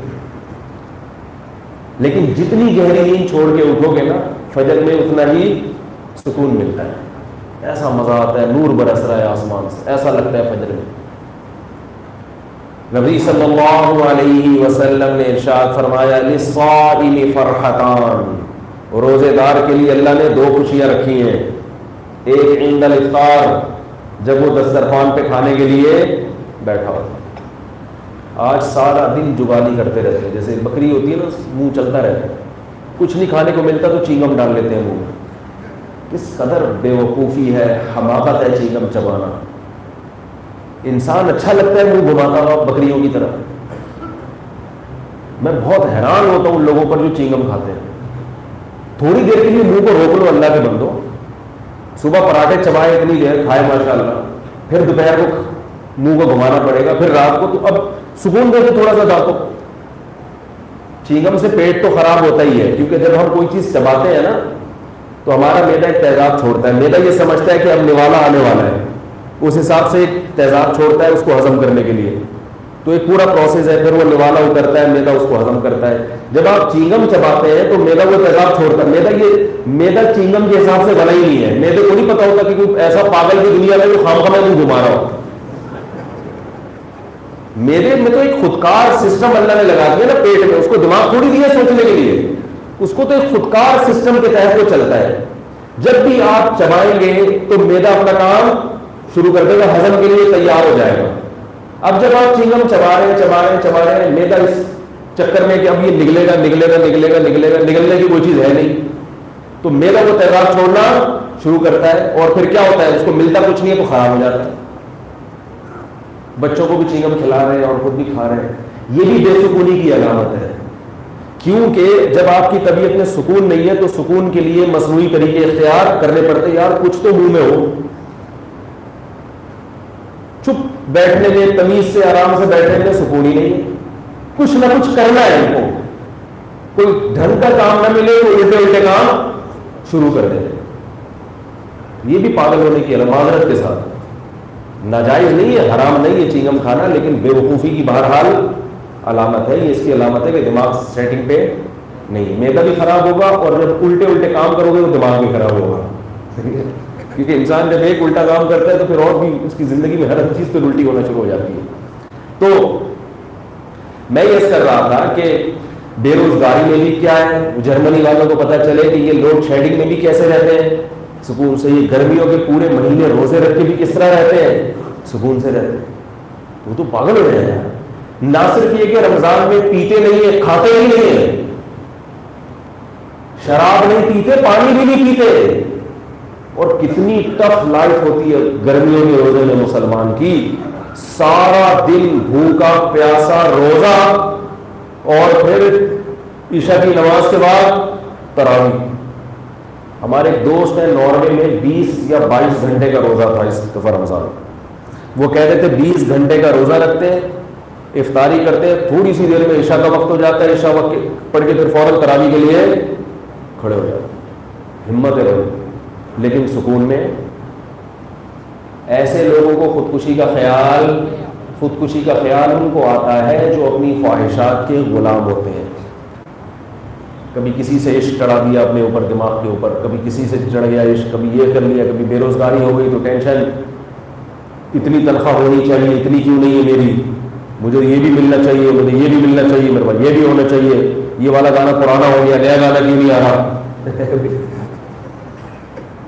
یہ تو پرانا ہو گیا گانا, نیا کیوں نہیں آیا, یہ والی اداکارہ پرانی ہو گئی, نئی کیوں نہیں آ رہی. تو وہ اسی سے کیا ہوگا, پاکستان ہار کیوں گیا, جیتا کیوں نہیں میچ میں.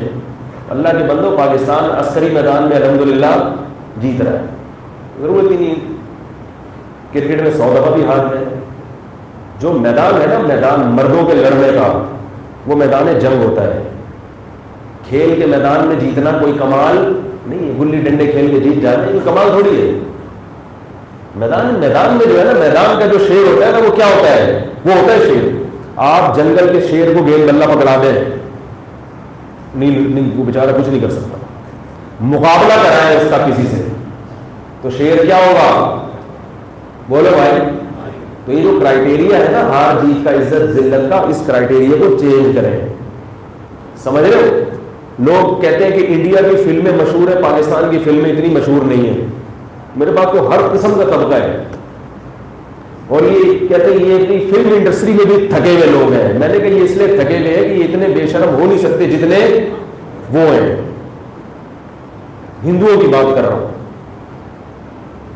اتنے بے شرم یہ ہو نہیں سکتے جتنے، بولو بھائی، وہ ہیں. یہ کوشش کریں گے ان جیسا بے شرم بننے کی، مگر بنا نہیں جاتا. ان سے کوشش کریں گے لیکن ان سے بنا نہیں جائے. تو کیا کرنا ہے فلم انڈسٹری میں آگے بڑھ کر عورتوں کو نچوا کے اور فضول کہانیاں بنا کے؟ اس سے تھوڑی ہوتا ہے. ہاں اگر وہ کسی اور میدان میں آگے ہے تو اس پہ شرمندہ ہوا، اس پہ آپ ضرور شرمندہ ہو. تو شرمندہ ہونے کے لیے بھی تو صحیح میدان کا سلیکشن کرنا چاہیے کہ یار اس پہ شرم آ رہی ہے، اس پہ نہیں آ رہی. آپ کو شرم ایسی چیز پہ آ رہی ہے جس پہ آنی نہیں چاہیے، اور جس چیز پہ شرم آنی چاہیے اس پہ آنی. ایک آدمی بغیر قمیض کے گھوم رہا ہے، اس کو شرم آ رہی ہے. جو بغیر شلوار کے گھوم رہا ہے اس کو شرم نہیں آ رہی. لوگ کہیں گے نا یار تو قمیض کے بغیر گھوم رہا تھا تو شرم نہیں آ رہی تھی. شرم آ رہی تھی، اب تو شلوار کے بغیر گھوم رہا ہے تو تجھے شرم نہیں آ رہی. تو یہ کیسی عجیب بات ہے. تو خیر میں یہ کر رہا تھا کہ بے روزگاری میں بھی سکون، ٹھیک ہے نا، اور رمضان میں بھی الحمدللہ، رمضان میں مسلمان جو روزے رکھنے والے لوگ ہیں وہ اور بھی زیادہ خوش ہوتے ہیں. تبھی میں نے دیکھا ہے دیندار لوگوں کو رمضان کے انتظار میں رہتے ہیں، کیا رمضان آنے والا ہے، رمضان آنے والا ہے، اور مزہ ہو جاتا ہے. حالانکہ ٹینشن بڑھ جاتی ہے، نمازوں کی تعداد بڑھ گئی، گناہوں سے دور رہنا پڑتا ہے، بلکہ وہ اسی پہ خوش ہوتے ہیں اچھا ایک مہینہ کچھ گناہوں سے بچت ہو جائے گی. تو میں عرض کر رہا تھا کہ یہ جو مولانا لوگ ہیں بھائی اتنے برے نہیں ہیں جتنا آپ ان کو سمجھتے ہیں، اتنے نہیں ہیں. تو وہ ہیڈ ماسٹر کی میں مثال دے رہا تھا. ایک اور میں نے بات کہی تھی آپ سے، دوسری کیا تھی؟ ہیڈ ماسٹر کے علاوہ بھی ایک بات تھی، میں نے کہا تھا وہ تو ہو گئی، چلو یہ بھی ہمارے جیسے ہی ہو گئے. دو ہیڈ ماسٹر جو تھے نا وہ اسکول میں آئے اور انہوں نے قانون بنایا کہ ہر ایک یا 2 مہینے کے بعد طلبہ کا کیا ہوگا، ٹیسٹ ہوگا، اور وہ رپورٹ مجھے پیش کی جائے. اس پہ میں نے بات چلائی تھی کہ ہم نے مدارس کے جو اساتذہ ہیں، جو بیچارے مولوی ہیں، ان کو محنت کرتے ہوئے دیکھا ہے. اسکول میں جو ہمارے ٹیچر تھے ان کو محنت کرتے ہوئے نہیں دیکھا. اللہ ماشاء اللہ 1-2 ٹیچر ہوتے تھے جو ایمانداری سے پڑھاتے تھے، باقی سب وقت ضائع کرتے تھے. پرائیویٹ اسکولوں میں تو سختی ہوتی ہے بہت زیادہ، اور اس میں بھی بعض دفعہ کوشش کرتے ہیں ٹیچر کے ڈنڈی مارے. پرائیویٹ بھی ہم نے پڑھائے، اس میں ٹیچر کیا کرتے تھے، الگ سے ٹیوشن رکھا ہوا تھا، بلا کے ہمیں پورا پیپر سمجھا دیتے تھے، رٹوا دیتے تھے، اس کے پیسے لیتے تھے. میرے بھائی کو پتا چلا، انہوں نے ٹیوشن چھڑوا دیا. انہوں نے کیا کیا، حالانکہ امتحان میں نمبر اچھے آ جاتے اگر ان چیز پڑھتے رہتے. انہوں نے کہا یہ پڑھا تو رہا نہیں ہے، تو رٹے لگوا کے طلبا کی استعداد خراب کر رہے ہیں. تو اب نمبر مقصد ہے اسکولوں میں، تعلیم مقصود نہیں ہے. تبھی آپ دیکھیں کہ اکثریت، سب کی بات نہیں کر رہا، اکثریت علم کی روح سے ناواقف ہے. علم ہے مگر روح نہیں ہے. میں طلبا کا امتحان لیتا ہوں نا جامعۃ الرشید میں، جو اسکول سے آتے ہیں، میٹرک پاس طلبا A گریڈ سے، ان سے میں پوچھتا ہوں کہ x + x اس کا کیا جواب ہے، فوراً کہتے ہیں 2x. ماشاءاللہ بھائی نوبل پرائز ملنا چاہیے اس کو. میں اس سے کہتا ہوں x + y کا کیا جواب ہے، کہتے ہیں xy. میں ان سے کہتا ہوں کہ x ایک الگ جنس ہے، y بالکل ایک الگ چیز ہے، دونوں آپس میں جمع کیسے ہو گئے؟ بھائی میز اور کرسی کو جمع کر سکتے ہو آپس میں؟ تو یہ بات ان کی سمجھ میں، کہتے ہیں میز کرسی کی مثال کیوں دے رہے ہو آپ، ایکس وائی کی مثال دو.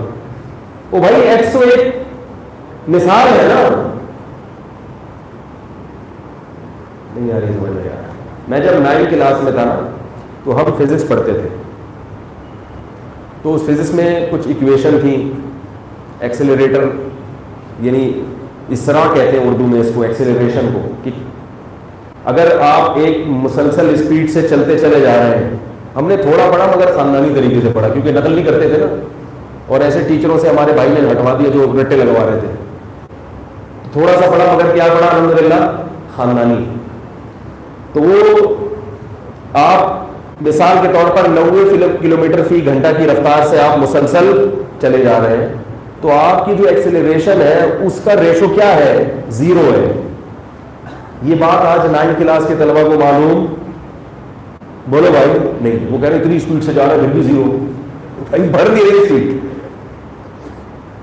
میں کیا کرتا تھا جب ہم نے فزکس کی ایکویشن پڑھی نا کہ پروجیکٹائل حرکت کیا ہوتی ہے, 45 کی ڈگری سے پھینکا جائے تو دور سے دور جائے گی, پھر اتنے کلومیٹر فی گھنٹہ کی رفتار سے ہم چلیں گے تو پھر یہاں اتنی دیر میں وہاں پہنچیں گے. تو یہ کیلکولیشن ہم پڑھ کر پھر اپنی پریکٹیکل زندگی میں اس کو میں اپنے طور پر اپلائی کرتا. ہماری پھپھو رہا کرتی تھی شاہ فیصل کالونی, ہم جایا کرتے تھے D8 میں, اس وقت D8 ایک مزدہ تھی, اب تو W11 کا نام بہت ہے. تو جب وہ D8 چلتی تھی میں اس کو میٹر میں دیکھتا تھا اور اندازہ لگاتا تھا یہ کتنے کلومیٹر فی گھنٹہ کی اسپیڈ سے چل رہا ہے, اور پھر میں اس کا ریشو نکالتا تھا کہ کچھ دیر اتنے کلومیٹر, کچھ دیر اتنے کلومیٹر. تو پھر نتیجہ کیا نکلتا, جب ہم وہاں پہنچتے نا شاہ فیصل کالونی, تو میں اس کی رفتار سے پھر فاصلہ نکالتا تھا بیٹھ کے کہ اس کا مطلب ہے کہ ہمارے گھر سے ہماری پھپھو گھر کتنے کلومیٹر ہے. اور یہ بہت آسان ہے, لیکن آج 9 کلاس کے کسی طالب علم کو آپ کہو کہ کیسی پاگل میں کوئی امریکہ کا سائنسدان ہو رہی ہو, وہ کہہ رہا ہے مجھے سائنٹسٹ سمجھا رہا ہے. بھائی ایکویشن تو ہر جگہ اپلائی ہوتی ہے نا.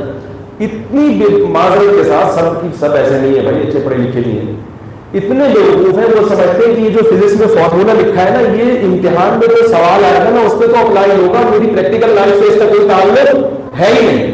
پھر ہم نے جب دائرے کی ایکویشن پڑھی نا, کرو ٹریگنومیٹری جب ہم نے پڑھی, تو میں نے پھر زمین کا جو پورا محور ہے وہ نکالا کہ زمین کتنی, یعنی اگر ہم زمین کو ناپے اوپر سے تو کتنی ہوگی. پھر میں نے یہ نکالا بیٹھ کے کہ زمین کتنے کلومیٹر فی گھنٹہ کی رفتار سے, بولو بھائی, گھوم رہی. تو میں اپنے اس طلبہ کو کہا کرتا تھا کہ ہم, پھر مذاق کرتا تھا ان سے, میں کہتا ابھی جو میں آپ سے بات کر رہا ہوں نا ابھی ہم یہاں نہیں ہیں, 7 کلومیٹر آگے جا چکے ہیں, زمین تو گھوم رہی ہے نا. کہتے کیوں بھائی, ہم تو وہیں کھڑے ہوئے. کہتا بھائی وہیں کھڑے ہوئے تھے, اب وہیں کھڑے ہوئے کیونکہ زمین 24 گھنٹے, جب آپ نے زمین کا محور نکال لیا کہ اتنا ہے, پھر آپ نے یہ بھی نکال لیا کہ 24 گھنٹے میں زمین اتنے کلومیٹر فاصلہ طے کرتی ہے, تو زمین کی اسپیڈ سامنے آئے گی کہ نہیں آئے گی آپ کے. یار کیا مسئلہ ہو گیا یار, آئے گی نا. جب آپ کو فاصلہ بھی پتہ چل گیا کہ کتنا ہے اور یہ بھی پتہ چل گیا کہ ٹائم کتنا لگ رہا ہے, 24 گھنٹے لگ رہے ہیں زمین کو, ہم جس پوائنٹ پہ بھی کھڑے ہوئے ہیں 24 گھنٹے بعد گھوم کے دوبارہ وہی آئیں گے کہ نہیں آئیں گے. 2 باتیں پتہ چل گئی تو تیسری بات نکالنا تو بہت آسان ہے نا. تو فوراً پتہ چل جائے گا کہ ہم 1 منٹ میں کہاں ہوں گے اور 1 سیکنڈ میں کہاں ہوں گے. تو یہ کیلکولیشن کر کے میں اپنے جو کلاس فیلوز تھے ان کو بتاتا تھا کہ 1 سیکنڈ بعد ہم اتنے کلومیٹر آگے جا چکے ہوں گے. کہہ رہے نہیں ہم وہیں کھڑے ہیں. تم مہنچو ہو, مہنچو کے مہنچو ہی رہو گے. ان سے میں کہتا تھا کہ تم کیا ہو, مہنچو ہو, اور مہنچو کے مہنچو ہی رہو. یہ اسکول میں ہمارے تعلیم کا حال ہے کہ فزکس کی ایکویشنز پڑھ کے یہ نہیں پتا ہوتی, یہ بات سمجھ نہیں آتی. وہ سمجھتے مجھے کہتے تھے تم سائنسدان ہو, مجھے وہ لڑکے کہتے, میں کہتا بھائی ہمیں تو, وہ کہتے تم سائنسدان ہو, بہت بری تمہاری کیا ہے تحقیق. میں کہتا تحقیق کیا, یہ ایکویشن لکھی ہوئی ہے, سامنے لکھی ہوئی ہے, اس سے صاف پتہ چل رہا ہے کہ تم نے خود فارمولا حل کیا ہے. تو یہ اسکولوں کا جو ہمارا سسٹم ہے نا وہ سائنٹسٹ پیدا کر ہی نہیں سکتا. جو ایکویشن رٹا لگا کے بھی جس کی سمجھ میں نہیں آ رہا ہو. اچھا پھر ہم یہ بھی حساب لگایا ہم نے کہ یار اگر ہم 1 سیکنڈ میں اتنا فاصلہ اس کائنات میں طے کرتے ہیں, پھر زمین آپ کو پتا ہے سورج کے گرد بھی گھوم رہی ہے. پھر ہمیں خارش ہوئی معذرت کے ساتھ کہ بھائی یہ زمین جو سورج کی گرد گھوم رہی ہے نا یہ کتنے کلومیٹر فی گھنٹہ کی رفتار سے گھوم رہی ہے. پھر یہ دل میں خیال آیا. اب طلبہ مجھے کہتے تھے کہ یار امتحان کی تیاری کرو, پڑھو, رٹا لگاؤ, یہ کیا فضول چیزیں لے کے پڑھنا. میں کہا بھائی یہی تو ہے, اس میں تو مزہ ہے. تو ہم نے کیا کیا, طلبہ کو چھیڑنا شروع کیا. ہم نے کہا اچھا یہ بتاؤ کہ یہ جو زمین ہے, ایک تو ہم گھوم رہے اتنی اسپیڈ سے, تو اس کائنات میں ہم جو سورج کے گرد سفر کر رہے ہیں اس کی اسپیڈ کتنی ہے؟ ہم جو زمین ہمیں دھکا لے کے خلا میں دوڑ رہی ہے اس کی بھی ٹھیک ٹھاک اسپیڈ ہے. وہ بھی کہیں ہم نے نکالی تھی 1 سیکنڈ میں اتنا آگے تک بھاگ جاتی ہے, کبھی 360 دنوں میں گھوم کے واپس آ جاتی ہے. تو یہ تو کوئی سائنٹسٹ کی بات نہیں ہے, آپ میں سے اکثر لوگ سمجھتے ہوں گے, یہ اچھا گمان ہے. لیکن میں یہ عرض کر رہا ہوں کہ یہ جو ہمارے اسٹوڈنٹس کو یہ چیزیں کیوں نہیں آتی, اس لیے کہ جو ٹیچرز ہیں وہ ایمانداری سے بولو بھائی نہیں پڑھاتے, وہ پڑھاتے ہی نہیں ہیں. میتھمیٹکس کے طالب علم کا حال دیکھیں آپ. یہ میں اس لیے بتا رہا ہوں کہ یہ مولویوں کی خرابی نہیں ہے, یہ آپ کا اپنا سسٹم خراب ہے.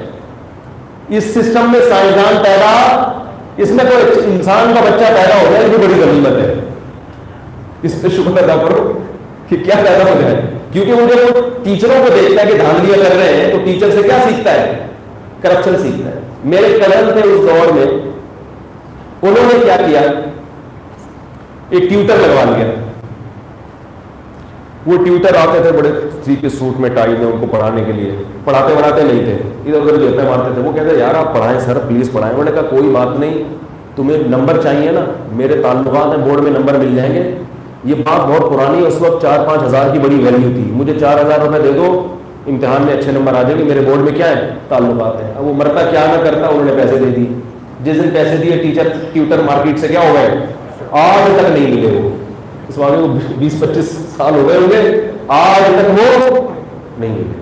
اب تو مل بھی جائیں گے تو پہچانے گا کون ان کو؟ اب اگر مل بھی گئے تو کیا پتا چلے گا یہ وہی ہے یا کوئی اور ہے, شکلیں چینج ہو گئی. تو میں نے تو کسی مولوی کو نہیں دیکھا کہ قاری صاحب مدرسے کے گھر میں پڑھانے کے لیے آئے ہوں اور پیسے لے کے. ہوتے ہیں فراڈی بھی ہر جگہ ہوتے ہیں, لیکن اتنی میرا خیال ہے تھوڑے سے شارٹ ہے, زیادہ ہے. تو وہ جو ٹیچروں کا حال ہے, امتحان پڑھا نہیں رہے ہیں صحیح طریقے سے, تو اس سسٹم میں میرے بھائی, اس نظام تعلیم میں سائنٹسٹ پیدا بولو بھائی نہیں ہو. اسکولوں کا حال آپ جا کے دیکھیں. میں نے اپنے بچوں کو اسکول میں داخل کیا ہے مجبوری میں, کیونکہ ہوم اسکولنگ کے لیے کوئی ٹیچر بولو بھائی ملا نہیں, ورنہ میں اسکولوں کا قائل نہیں ہوں. اسکول بچے کی صلاحیت کو تباہ کر دیتا ہے. اسکول بچوں کو سائنسدان نہیں بناتا. بچے کی جو اپنی جو سوچنے کی یاد رکھو ہر بچہ سائنٹسٹ ہوتا ہے. بچے بڑے ہوشیار ہوتے ہیں, ہر وقت سیکھ رہا ہے بچہ, ہر وقت سیکھ رہا ہے. اس کی اگر سیکھنے کی صلاحیت آپ ختم کر دو گے برباد ہو جائے گا. وہ ہر وقت سیکھتا ہے. اسکول اس کے سیکھنے کی صلاحیتوں کو ختم کر, اسکول صرف اس کو انگلش سکھا دیتا ہے. جس اسکول میں بچہ انگلش بولنا سیکھ جائے بہت اچھا اسکول ہے. اللہ کے بندو انگلش کے لیے تو لینگویج سینٹر بہت کھلے ہوئے ہیں, وہاں سکھا دو اس کو. صرف انگلش سکھانے کے لیے اتنے پیسے دے رہے ہو. انگلش کے لیے کوئی ٹیوٹر گھر میں رکھ لو اچھا ایماندار, جو بچے سے روزانہ 1 گھنٹہ انگلش بولے, بہت اچھی سیکھ جائے گا انگلش. اسکولوں میں کیا ہو رہا ہے, میں نے بھی اسکول میں, اور بہت اچھے اسکول میں, دوسروں کی نسبت بہت اچھا اسکول ہے, لیکن اسکولوں کا جو حال ہے سوائے رنگ کے ڈبے, پینسلوں کے ڈبے, ڈرائنگ کی بکس, اور یلو ڈے اور بلیو ڈے اور ریڈ ڈے. ایک دن میرا بچہ آیا, ابو ہر چیز پیلی پیلی چاہیے, یلو انگلش میں بھائی, تاکہ پتہ چلے پڑھے لکھے باپ کی اولاد ہے. کیا ہے ابو کیا چاہیے؟ یلو. مجھے وہ یلو کیپ بھی لینی ہے اور یلو پتہ نہیں کیا لینا ہے, ہر چیز یلو چاہیے. اب ہم نے تو مجبور ہے, پیسے دینے پڑیں گے, نہیں تو اسکول سے نکال دیں گے. تو تھوڑی بہت تعلیم ہے اس سے بھی جائے گا بچہ. لے بھائی کتنے پیسے چاہیے, یہ لے بھائی. بچہ صبح اسکول جا رہا ہے, یہاں یلو کیپ ہے, یلو چشمہ ہے, اور پتہ نہیں یلو کیا یلو. میں نے کہا اس تکلف کی بیٹا ضرورت کیا ہے؟ یعنی اتنا پتہ چلا آج اسکول میں یلو ڈے منایا جا رہا ہے. کیوں منایا جا رہا ہے؟ بچوں کو یلو کلر سمجھانے کے لیے, تاکہ بچے کے ذہن میں بیٹھ جائے کہ یلو, کہتے ہیں یہ نیچرل طریقہ ہے پڑھانے کا, کہتے ہیں یہ نیچرل, ہر چیز یلو کر دو بچہ خوش. بھائی نہیں ضرورت اس کو, زردے کا رنگ کیسا ہوتا ہے؟ یہ جو چیزیں اسکول میں سکھانے کی اللہ کے بندو, کیا گرین چینل والوں کو نہیں پتا کہ گرین کیا ہوتا ہے اور یلو چپل پیلی چپل کیا ہوتی ہے؟ انہوں نے کون سا اسکولوں میں پڑھا ہے؟ فالتو چیزوں پہ پیسہ برباد. پھر اسٹیشنری آپ کو وہیں سے ملے گی جہاں اسکول والے کہیں گے وہ اپنا الگ بزنس چل رہا ہے. یونیفارم بھی انہیں کا, اسٹیشنری بھی انہیں کی. کماؤ لوٹو کماؤ, اس میں سائنسدان پیدا. یہ مولویوں نے اسلام کی وجہ سے نہیں ہو رہے, یہ سسٹم ایسا ہے کہ آپ نے وہ اس سے تو بچے ہی پیدا ہونا بند ہو جائیں گے. لوگ کہیں گے یار 2 بچوں میں اتنا خرچہ ہو گیا, تیسرا کیوں پیدا کروں میں؟ سائنسدان تو جب ہو گئے تو پیدا تو ہو, بچے ہی نہیں پیدا ہو گئے. لوگ کہیں گے یار پیدا کرو تو یہ پہلے کیمرس کا خرچہ, اسکول کی فیس ہے, اس کے بعد یہ رنگ کے ڈبے مار کر. ابھی تو میں نے ایک بچے کو کٹ لگا دی. میرا ایک بچہ تھا, ابو وہ مجھے نا وہ ڈبے چاہیے رنگ کے. میں نے کہا کم وقت ابھی تو دلائے تھے تجھے 15 دن پہلے. کہہ رہے نہیں وہ ختم ہو گئے. کیسے ختم ہوئے بھائی؟ کیا ان ڈبوں سے شلوار میں ناڑے ڈالے؟ تم کیا کیا ہے؟ کہاں استعمال ہو رہے ہو؟ کدھر استعمال؟ وہ جی ڈرائنگ میں سیب میں رنگ بھرے اور کیلے میں. میں نے کہا بیٹا یہ کیلے میں قدرت نے خود بخود جو رنگ بھرے ہوئے ہیں نا وہ کافی ہے. نہیں سمجھا ہم نے. یہ پاکستان میں بڑی سہولت ہے کہ آپ بلا وجہ بھی بچے کو ایک آدھ تھپڑ الحمدللہ لگا سکتے ہیں. یہ اللہ کا بڑا فضل ہے. پھر ہم اس کی تلافی کر لیتے ہیں کہ اس کو کچھ چیز دلا دی ہے, گھما پھرا لیا. کبھی کبھار تو انسان کو آتا ہے. یہ سہولت آپ کو یورپ میں میسر نہیں. وہاں کوئی وجہ بھی ہو تو آپ بچے کو ڈانٹ بھی نہیں سکتے. اسکول میں پوچھنے کے ڈانٹا تو نہیں.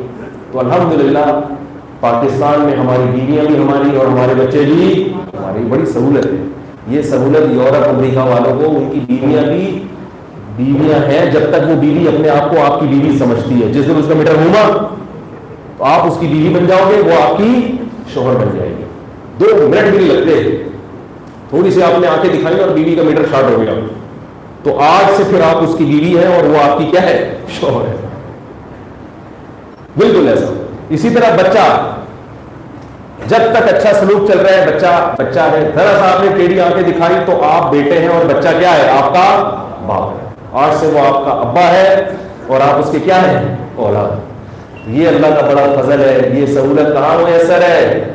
بولو بھائی پاکستان میں. اور یہ کیوں ہے؟ مولویوں کی وجہ سے. معذرت کے ساتھ اگر یہ مولانا لوگ نہ ہو تو والدین کے حقوق اقوام متحدہ نہیں بتاتی. اقوام متحدہ جو میں والدین کے کوئی حقوق کی فہرست ہی نہیں ہے.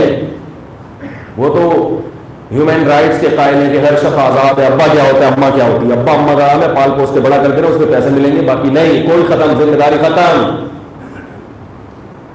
تو یہ تو اسلام بتاتا ہے آپ کو, اسلام بتاتا ہے. تو میں یہ کر رہا تھا, وہ جو ہیڈ ماسٹر صاحب تھے انہوں نے کیا کیا کہ بھائی اچھے ہیڈ ماسٹر تھے, اچھے لوگ بھی ہوتے ہیں الحمدللہ. انہوں نے کہا بھائی ہر طلبہ کا ٹیسٹ ہوگا. ہمارے جو ٹیچرس ہیں وہ بیچارے پریشان ہو گئے.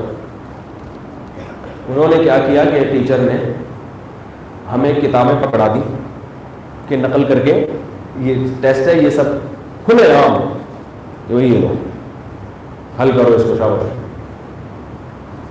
اب ہمارے گھر میں یہی تعلیم تھی کہ نقل نہیں کرنا, نقل نہیں کرنا, نقل نہیں کرنا.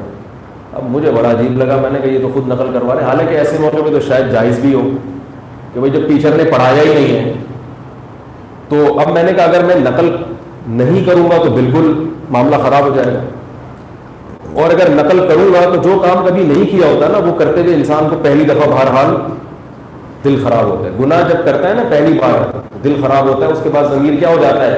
مردہ ہو جاتا ہے. تو اب ہم نے کہا اگر ایک دفعہ کر لی تو پھر عادت پڑ جائے گی. تو لہٰذا حل یہی ہے کہ پتلی گلی سے نکلو. گورنمنٹ کے اسکولوں میں یہ بڑی سہولت ہوتی ہے کہ کسی بھی وقت طالب علم کہیں سے نکل سکتا ہے الحمدللہ. کھڑکیاں ٹوٹی بھی تھیں. کھڑکیاں کیا تھیں؟ ہم نے ہر طرح پڑھا, پرائیویٹ اسکول میں بھی پڑھا, گورنمنٹ اسکول, دونوں کا ہم نے کمپیئر کیا ہے. تو کھڑکیاں ٹوٹی ہوئی تھیں. جیسے ایک پاکستان میں ایک سائنسدان پیدا ہوا, اس نے کہا کہ میں نے ایک ایسی چیز ایجاد کی ہے جو دیوار, آپ اس میں دیوار کے آر پار دیکھ سکتے ہو. ایسی چیز میں نے ایجاد کی ہے کہ آپ اس چیز کے ذریعے دیوار کے آر پار. دوسرا بڑا حیران ہوا کیا ہے, کھڑکی. تو ہمارے اسکول میں کچھ ایسے سافٹ ویئر تھے دیواروں میں کہ اس کی وجہ سے ہم دیوار کے آر پار نہ صرف یہ کہ دیکھ سکتے تھے بلکہ جا بھی سکتے تھے. تو وہ ڈیسک تھا, ہم نے 2 طالب علم کو یہاں کیا, ہم نے کہا ذرا استاد ادھر دیکھیں, تو ہم کلا بازی کھا کے باہر نکل گئے. تو میں جو آپ کو بتا رہا تھا کہ یہ جو فیس بک پہ لوگ مولویوں کے خلاف کمنٹس کرتے ہیں کہ یہ ترقی میں رکاوٹ ہے, یہ ترقی میں رکاوٹ ہے, یہ قوم کو پیچھے لے کے جا رہے ہیں, ایسا نہیں ہے میرے بھائی. آپ کے سسٹم میں خرابی ہے, اور یہ سسٹم میں کچھ تو ایسی بنیادی خرابیاں ہیں کہ ان خرابیوں کو دور کیے بغیر تو ترقی ہو ہی نہیں سکتی. ایک بہت بڑی خرابی آپ کے سسٹم میں یہ ہے کہ آپ کی تعلیم آپ کی مدر لینگویج میں نہیں ہے. تو بہت ہی بڑی خرابی. عربوں کو دیکھ لو, وہ بھی عربی چھوڑ کر انگریزی کی طرف آ رہے ہیں, نہ عربی کے رہے نہ انگریزی کے رہے. عرب جب انگریزی بولتے ہیں نا تو ہنسی آتی ہو, آپ کہتے چپ چپ ہی رہتا, اچھا تھا یار, کیا کرتا, خاموشی کرتا, نہ ادھر کے رہے نہ ادھر. حالانکہ عربی اتنی فصیح و بلیغ زبان ہے کہ تمام سائنسی علوم عربی زبان میں کنورٹ ہو چکے ہیں. آپ گوگل پہ جتنی سرچنگ انگلش میں کر سکتے ہیں تقریباً اتنی ہی عربی میں کر سکتے ہیں. ہر وہ چیز جو انگلش میں ہے وہ عربی زبان میں گوگل پہ موجود ہے. پھر بھی ایک دماغ میں ایک پتہ نہیں ایک احساس کمتری.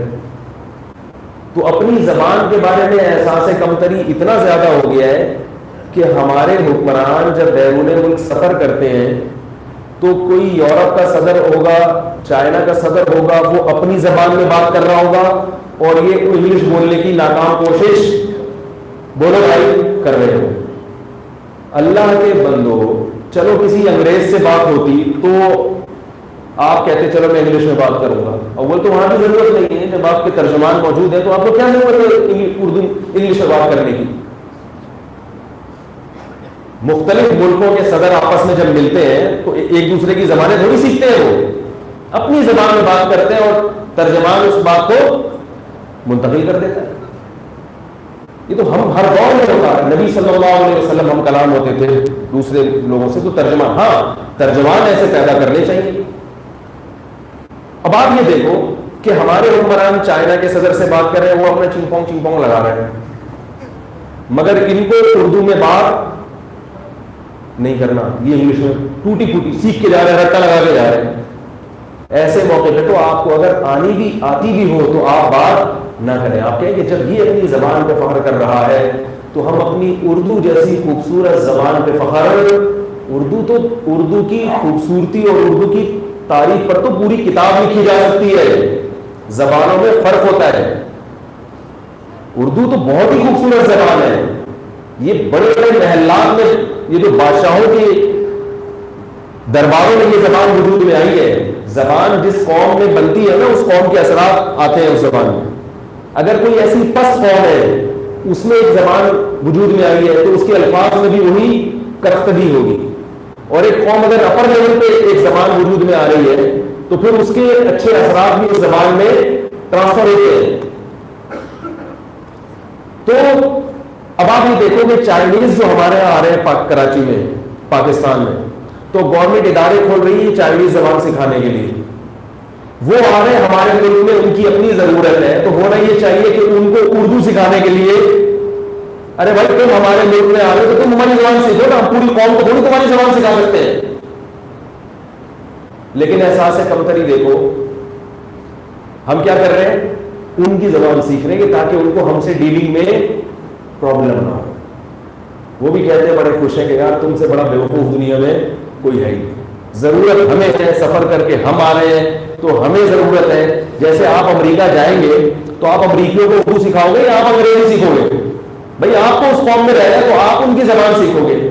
لیکن جب انسان غلام بنتا ہے نا, جیسے بنی اسرائیل جب غلام رہے نا بہت عرصہ, تو ان کو آزادی ملی ہے تو وہ آزادی ان کو سمجھ میں آنی. انہوں نے کہا وہی بچڑا چاہیے عبادت کے لیے. وہ جو تھا نا حساب کتاب, توحید سمجھ میں نہیں آئی ان کے. ان کو پھر اللہ نے کہا جہاد کر کے اس قوم پہ قبضہ کرو, حکومت کرو. ان کو حکومت کیا ہوتی ہے؟ جو چاقوسی میں اور بوٹ پالش کرنے کا مزہ تھا وہ حکومت میں نہیں. انہوں نے کہا ہم جہاد نہیں کریں گے, ایسے ہی رہیں گے, مار کھائیں گے, اس کا اپنا مزہ ہے. اس کا کیا ہے؟ اپنا مزہ ہے. تو ہماری بھی حالت کچھ اسی طرح بن چکی ہے. دوسروں کی زبان سیکھتے سیکھتے سیکھتے سیکھتے اتنا ٹائم گزر جاتا ہے کہ وہ علم حاصل کرنے کی جو اصل عمر تھی وہ لینگویج سیکھنے میں ہی لگ جاتی ہے. اور لینگویج سکھانے والے جو ادارے ہیں وہ بھی تھکے ہوئے ہیں. یعنی وہ بھی کوئی ایسا نہیں ہے کہ چلو 2-4 سال میں آپ کو بہت اچھا سکھا دیں, وہ بھی ایسے ہیں. تو اس لیے میرے بھائی اتنا زیادہ بیچارے علماء کو, مولانا لوگوں کو ملامت نہ کیا کرو. ٹھیک ہے, مولاناؤں میں بھی بڑی بڑی خامیاں ہیں, لیکن اتنے برے نہیں ہیں جتنا لوگ ان کے خلاف کمنٹس کرتے ہیں.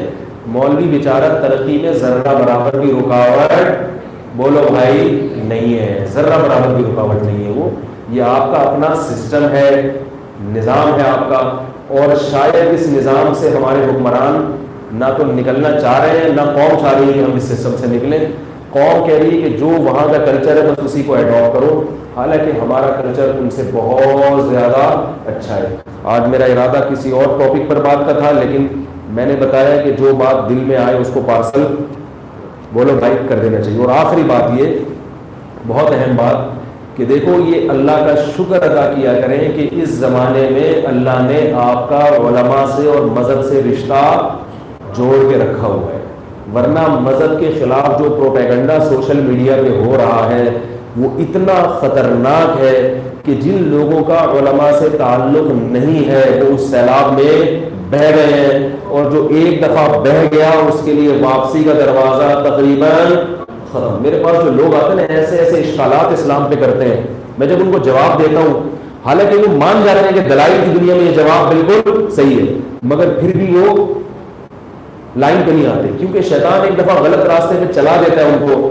تو ایسا لگتا ہے انہوں نے اللہ کی اتنی نافرمانی کی ہے, اتنا برا بھلا کہا ہے صحابہ کو, بزرگوں کو, اسلام کو, کہ اب اللہ نے ان کے لیے توبہ کا دروازہ شاید بند کر دیا, دلوں پر مہر لگا دی. صحابہ میرے پاس اسلام پہ اشکالات کر رہے تھے, میں نے جواب دیا, مطمئن ہو گئے بالکل. پھر اگلے دن فون آیا حضرت مجھے پھر کچھ وسوسہ ہو رہا ہے, پھر فون آیا. تو میرا دل چاہ رہا تھا کہ میں نے کہا نہیں ان کو, دل چاہ رہا تھا آپ کا اصل علاج ہے چترول. اصل علاج کیا ہے؟ طبیعت سے کیا لگے, چترول لگیں گے, طبیعت کیا ہو جائے گی. ایک چھوٹا سا واقعہ سنا کے بعد ختم کرتا ہوں.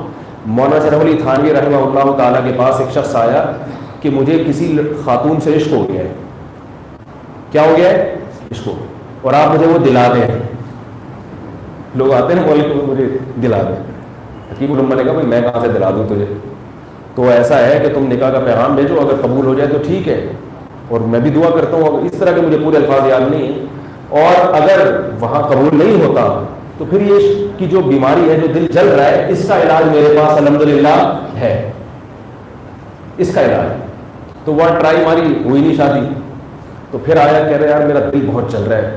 حکیم الامہ نے کہا کہ دیکھو وہ گوالن کی بیٹی تھی, جو دودھ والا تھا اس کی بیٹی تھی, تو تم وہاں سے دودھ نہ خریدا کرو, تم وہاں سے دودھ نہ خریدا کرو, نہ اس کو دیکھو, نہ اس سے بات کرو, اور نہ اس کا جان بوجھ کر تصور لاؤ. غیر اختیاری تصور تو اختیار ہے, جان کر تصور نہیں کرو اس کا.